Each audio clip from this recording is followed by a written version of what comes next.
हनुमान जी आज भी हमारे आसपास ही हैं और समय के साथ साथ उनके जीवन के साथ भी कई रहस्य जुड़ते चले गए और आज हमने उन्हीं में से 10 सबसे बड़े रहस्यों को चुना है। आपको शायद ये पता होगा कि हनुमान जी बाल ब्रह्मचारी थे। इसके बावजूद भी उनका एक पुत्र था। लंका नगरी में आग लगाने के पश्चात हनुमान जी अपनी पूंछ की आग बुझाने के लिए वहीं पास के समुद्र में कूद गए तथा पूंछ की आग बुझाई। उस समय हनुमान जी का शरीर बहुत थक चुका था, वह पसीने से लथपथ थे। तभी उनके शरीर की तेज से एक पसीने की बूंद निकली जो समुद्र में गिरी। इस पसीने की बूंद को एक मछली ने आहार समझकर खा लिया, जिससे वो गर्भवती हो गई और उसे एक संतान हुई जिसका नाम था मकरध्वज। मकरध्वज का आधा शरीर वानर का था और आधा मछली का था। अहिरावण से युद्ध से पश्चात हनुमान जी को भी पता चल गया था कि उनका भी एक पुत्र है और इस तरह से उनकी मुलाकात मकरध्वज से हुई थी।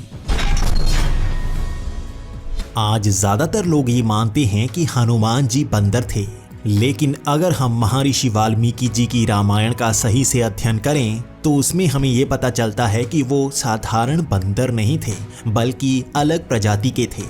वानर शब्द बंदर के लिए इस्तेमाल नहीं किया जाता। संस्कृत में बंदर को कपि शब्द से जोड़ा जाता है।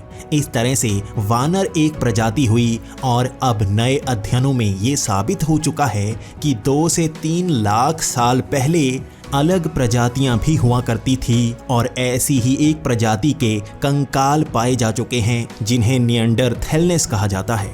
इसी तरह इंसानों की और भी प्रजातियां हुआ करती थी और धीरे धीरे कई लुप्त हो गईं।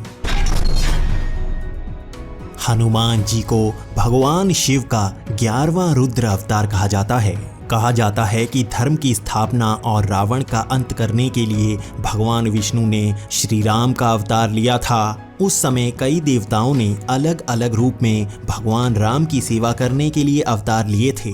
उसी समय भगवान शंकर ने भी अपना रुद्र अवतार लिया था और इसके पीछे की वजह थी कि उनको भगवान विष्णु से दास्य का वरदान प्राप्त हुआ था। हनुमान उनके 11वें रुद्र अवतार हैं। इस रूप में भगवान शंकर ने श्री राम की सेवा भी की और रावण वध में उनकी मदद भी की थी।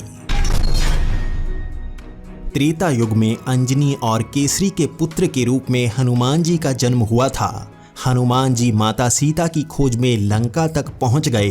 देवी सीता को श्री राम का संदेश दिया था, जिससे प्रसन्न होकर माता सीता ने हनुमान जी को अमर होने का वरदान दिया था। इस वरदान के कारण वो कलयुग के अंत तक धरती पर ही विराजमान रहेंगे और भगवान विष्णु के 10वें अवतार भगवान कल्कि का साथ भी देंगे और उन्हीं के साथ धरती लोक को त्याग भी देंगे।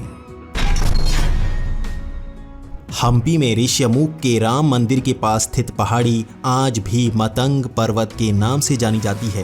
कहते हैं कि मतंग ऋषि के आश्रम में ही हनुमान जी का जन्म हुआ था। श्री राम के जन्म के पूर्व हनुमान जी का जन्म हो चुका था। हनुमान जी का जन्म चैत्र मास की शुक्ल पूर्णिमा के दिन हुआ था।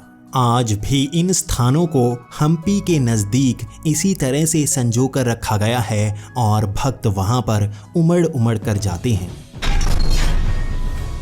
श्री राम ने हनुमान जी को ये वरदान भी दिया था कि वो अगले ब्रह्मा होंगे। ब्रह्मा जी का जीवन 100 दिव्य वर्षों का होता है, जिसके बाद उन्हें मोक्ष प्राप्त हो जाता है और नए ब्रह्मा उनका स्थान ले लेते हैं। इस समय हम ब्रह्मा जी के 51वें साल के पहले दिन में जी रहे हैं और उनका ये जीवन हमारे दिनों के हिसाब से बहुत ज़्यादा लंबा होता है। इन सब को मैंने एक अलग वीडियो में समझाया हुआ है। आप ऊपर आई बटन पर क्लिक करके